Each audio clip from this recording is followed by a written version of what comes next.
तो क्या बता रहा था मैं, लक्ष्मी जी को भगवान बोले देवी हम तप करेंगे और तप के बीच में आप यदि हमारे साथ रहोगी, कभी कुछ सीरा बना लाओगी, लो बहुत ठंडा सीरा खा लो, कभी कुछ काढ़ा बना लाओगी, बहुत ठंडा कुछ काढ़ा पी लो, कभी सौल उड़ाओगी, कभी कंबल उड़ाओगी, कभी घी की मालिश करोगी, कभी गरम गरम जल लाओगी, कुछ करो, हमको तुम तप में देख तो पाओगी नहीं, इसलिए तुम वैकुंठ ही रहो, हमारे तप में विघ्न होगा।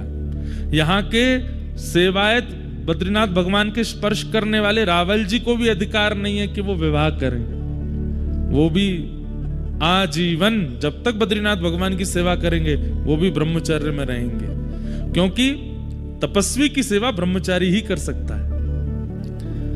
लेकिन लक्ष्मी जी से देखा नहीं गया, और लक्ष्मी जी विचार करने लगी कि मैं क्या करूं। और तभी लक्ष्मी जी मन में विचार किया कि बदरी फल जो है यानी कि बेर, ये जिस पेड़ पर लगता है उस पेड़ की तासील बहुत गर्म होती है। सबसे ठंडा वृक्ष होता है चंदन का, और सबसे गर्म वृक्षों में एक गर्म वृक्ष होता है बेर का। लक्ष्मी मैया ने विचार किया कि ठाकुर जी बैठे हैं, इतनी ठंडी वायु चल रही है, ब्यार चल रही है, बर्फ गिर रही है, मैं अपने नाथ को देख नहीं पा रही। तो जहां पर ठाकुर जी बैठे थे ठीक वहीं कमर लगा करके लक्ष्मी जी ने विचार किया लक्ष्मी रूप में तो नहीं रह सकती, तब आप बदरी वृक्ष बन करके प्रकट हो गए, ताकि इनका स्पर्श रहेगा तो ठाकुर जी को ज्यादा शीतलता का अनुभव नहीं होगा, इसलिए बद्रीनाथ। बद्री यानी बेर, और यहाँ की बद्री यानी श्री लक्ष्मी ही बद्री वृक्ष बन के खड़ी हैं, इसलिए बद्रीनाथ माने लक्ष्मीनाथ, वही ठाकुर जी यहां विराजमान है। ऐसे श्री बद्रीनाथ। इस भूमि की इतनी सुंदरता का कारण क्या है, भागवत में वर्णन है। जब भगवान यहां पर तप करने के लिए बैठे तो कोई भी तप करने बैठे सबसे पहले सिंहासन हिल जाता है इंद्र का। इंद्र सोचता है कि अब ये तप करके मेरे सिंहासन को लेंगे। इंद्र को यह नहीं पता कि वो त्रिलोकीनाथ हैं, वो चाहते हैं तो तुम सिंहासन पर बैठते हो, लेकिन फिर भी उसको चिंता हो गई। इंद्र ने एक ही बाण है उसके पास सबकी तपस्या भंग कराने का, कामदेव से जाकर के कहा, कामदेव से जाकर के कहा ये हमारे तप कर रहे हैं ठाकुर जी, इनको कहीं ना कहीं इंद्र की पदवी चाहिए, आप जाकर के कुछ योजना बनाओ। कामदेव बोले तुम पे एक ही काम है, कोई भी तप करने बैठता है मुझे भेज देते हो। महादेव ने जला करके भस्म कर दिया था मुझको, नारद जी से तुमको कुछ हुआ, नारद जी के लिए भेज दिया, यही करते रहते हो। अभी भगवान तप कर रहे हैं, करने दो उनको। नहीं नहीं नहीं नहीं, देवलोक की रक्षा के लिए जाओ।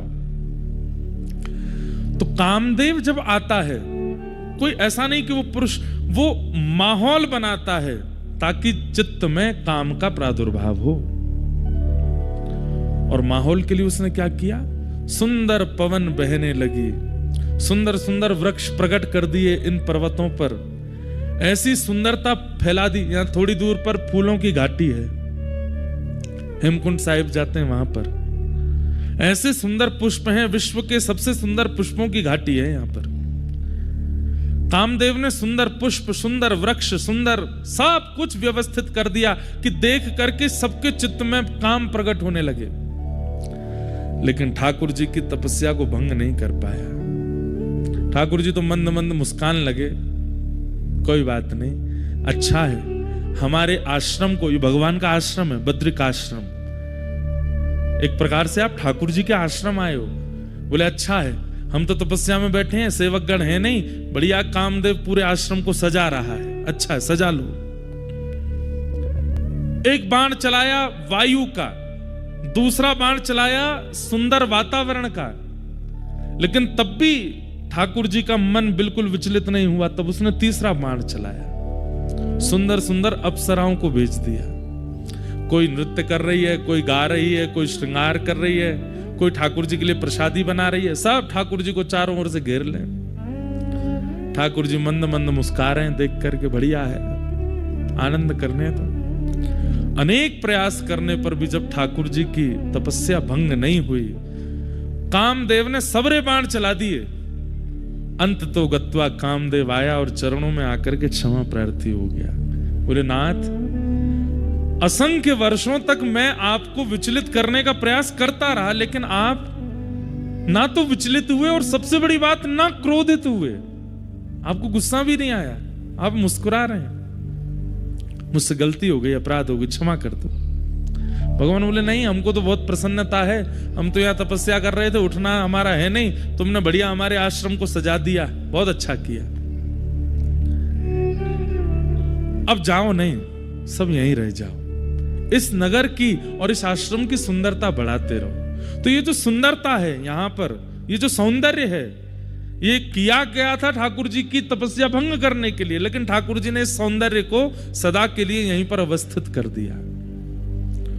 और भगवान ने कहा देखो, हर तपस्या करने वाला अपनी तपस्या तोड़ दे ऐसा नहीं है। और ये तुम बात बात पर अप्सराओं को लाके खड़ा मत किया करो।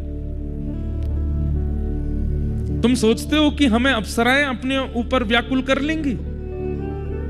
बोले गलती हो गई भगवान बोले रुको। और ठाकुर जी ने ऐसी अपनी जंघा का, अपनी उरु का जैसे ही घर्षण किया, तो यहां के घर्षण से थोड़ा सा मैल गिरा, और उस मैल से, यहां के घर्षण से उर्वशी प्रकट हो गई।